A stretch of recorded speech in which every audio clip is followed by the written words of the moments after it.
Let's begin. I am the one and only MSJ, Max for short, and welcome to day 16 of the 31 Days of Fright horror movie project, year 8. And today's movie is the sequel to The House of a Thousand Corpses, and as well as The Devil's Rejects 3 from Hell, which is Rob Zombie's also newest movie that just came out like a couple days before.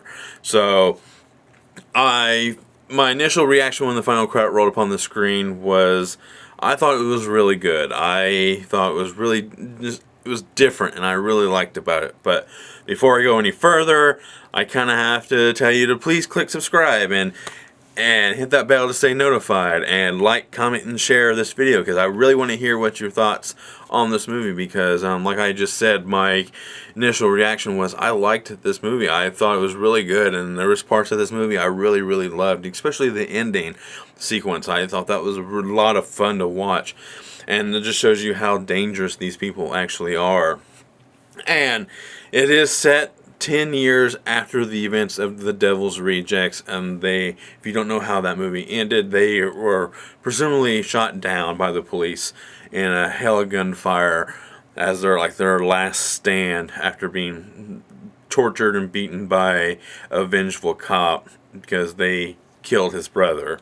So, and I loved the beginning of this movie, just kind of how everything kind of comes together to where this movie truly starts when Otis breaks out of prison and tries to rescue Baby with the help of his younger half-brother Richard Brake, which was a nice addition to this movie. I like him. I like him as an actor. I thought he was the best part of 31, and I absolutely liked 31 a lot. So, and I just like him as an actor. I think when he shows up, he's always he just has a certain thing about him that it just stands out above the rest, in my opinion. So I just really like him a lot. In the movie, there was some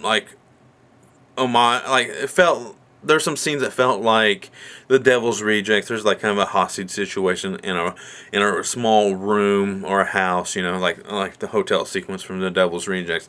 It kind of felt like that, and then that's it. To me, it was the end of what it felt like from the previous movies, and they went into a whole different vibe of the movie, because I really like this one because it felt different from the previous two, because House of a Thousand Corpses was more traditional horror, disturbing, bloody, and then you got The Devil's Rejects, it was still bloody. It felt different. It kind of was a road movie. These three characters are on the run from the cops, even though this is technically a road movie too, but you don't see them on the road as much. There's just one sequence here and one sequence there, and that's it. They're just, even though you know that they're on the run, that's all you really need to know to make these two sequences work really well. So, in the movie, the first half and the second half of the movie, what I meant.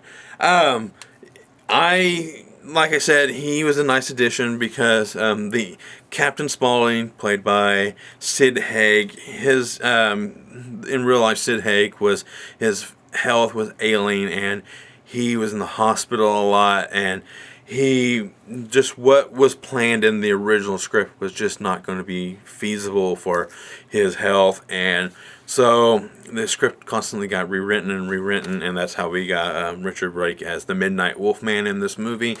And sadly, Sid Haig did pass away just a few days after this movie premiered theatrically, and just his small portion in the movie was great. It still felt like Captain Spaulding, even though 10 years has passed, prison had taken its toll on him, and it just felt like, there's still the spark of Captain Spaulding in there.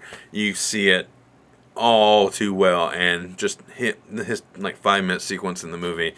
Spoiler there, but it was still a highlight. I was just, I couldn't look away from that particular scene in the movie, just because knowing that it's his last scene, and just how well he did in the previous two movies, and it's just wow, that's going to be a shame not to have him in the rest of the movie. So, because I would have liked to have seen him in the rest of the movie, and I would have liked to have seen him as well in the movie to interact with Captain Spaulding as well. So,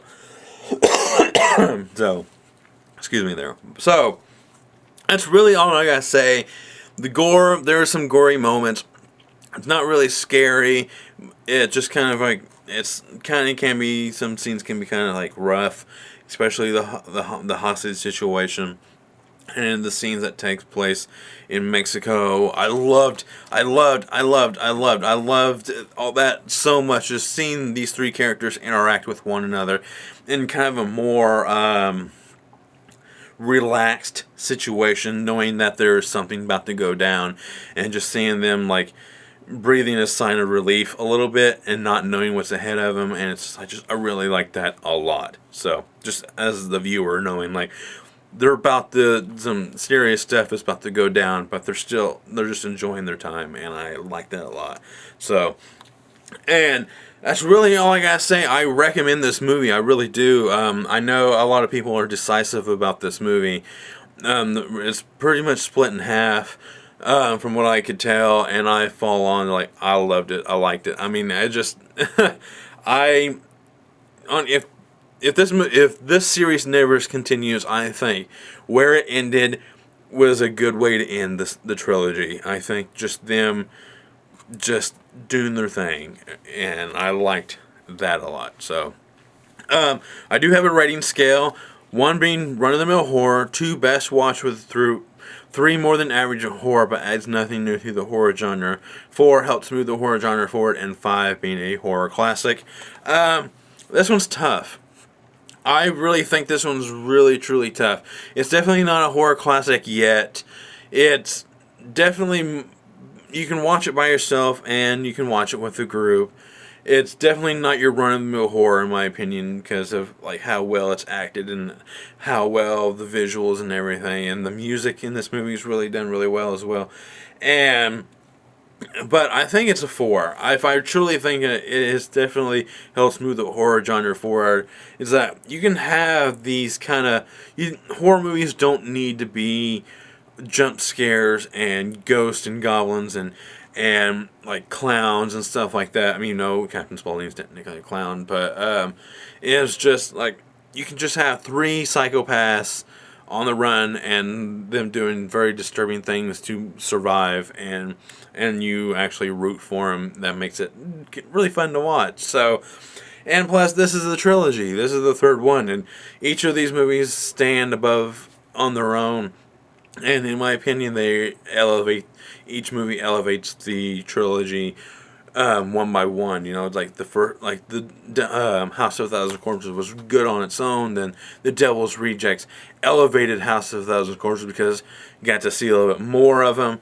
And this one, it elevates Devil's Rejects because you got to see them a little bit of out of their element and really show that they're really resourceful and they really do rely on one another to survive, even though they seem like they're all kind of their family.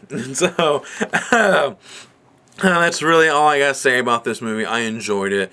Once again, please click subscribe, hit the bell to stay notified, like, comment, and share. Do you agree with some of my comments I made? Let me know. I want to hear your own. I'll try to respond when I'm not at work. So, as always, I am the one and only MSJ, Max for short, and the movie for today was 3 from Hell, and goodbye.